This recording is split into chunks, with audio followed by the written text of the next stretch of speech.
Սիրելի հետևորդներ, այսպիսի մի կարևոր հարցի վրա եմ ցանկանում կանգ առնել։ Վերջերս համացանցում հանդիպում եմ ծեծ կրտուկներ, որոնք տեղի են ունենում ազգային ժողովում, թաղապետարանում, այդ բարձրաստիճան այրերը, պատգամավորները, նրանք պարբերաբար կոնֆլիկտների մեջ են ներքաշվում։ Եվ ես ուզում եմ բացատրությունը տալ դրա աստղաբանական, ինձ համար այլևս գաղտնիք չէ եւ այդ ամենը սպասելի էր, այդ ամենին դեռ մեր ականատես կլինենք մոտավորապես 2 ամիս, որովհետև Մարսն է մտել առյուծի կենդանակերպ, իսկ ինչպես գիտեք, առյուծը դա գործող այրերն են, էլիտան է, իշխանական այդ կլաններն են, եւ մեր քարտեզում այնտեղ բավականին լուրջ դիրքեր ունենք Յուպիտերի մասնակցությամբ, նաեւ առյուծը մեր ազգային ժողով, ջրհոս ազգային ժողով, բայց առյուծը դա հենց այն մարմիններն են, մեր 10-րդ տանն է գալիս առյուծի կենդանակերպը, դրանք այն մարմիններն են, որոնք կառավարում են մեր երկիրը, եւ այս ճգնաժամային ասպեկտները, ես ասում եմ, դա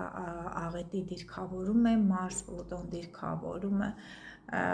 ամսի 27-ից սկսած, ապրիլի 27-ից սկսած, ես տեսնում եմ արդեն ճիշտ է, Մարս ամսի 27-ին 4 աստիճան, Պլուտոնը 3 աշան արդեն անցել է ուղիղ ասպեկտը, բայց միևնույն է, երկու բարդ մոլորակները իրենք պարբերաբար կոնֆլիկտներ են ունենալ 27-ին ցուլի կենդանակերպում նորալուսնից առաջ, եթե մենք այստեղ դիտարկում ենք, եթե 3 ենք նայում, Լուսինը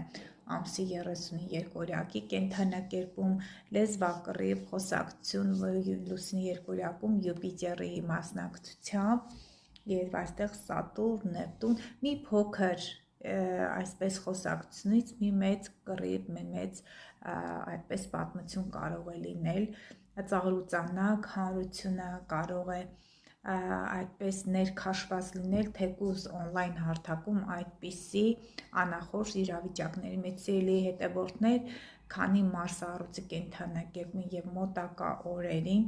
դեռ կոնֆլիկտային իրավիճակներ շարունակվում են, հուսանք, որ այդ դիրքավորումները չեն փոխարինվի աղետների, այդ ուղղակի այսպես ներքին խժդժություններ կլինեն, եւ Մարսը հեռանալով Պլուտոնից, նա արդեն հեռացել է, բայց հաջորդ բարդ դիրքերը ես տեսնում եմ այստեղ, ահա, մայիսի 3-ի դրությամբ, Լուսինը երբ որ առյուծ կենդանակերպ մտնի, մի անախորժ վիճակ կլինի այդ ժամանակահատվածում, հետո կամաց արդեն դիրքերը կսկսեն իրենց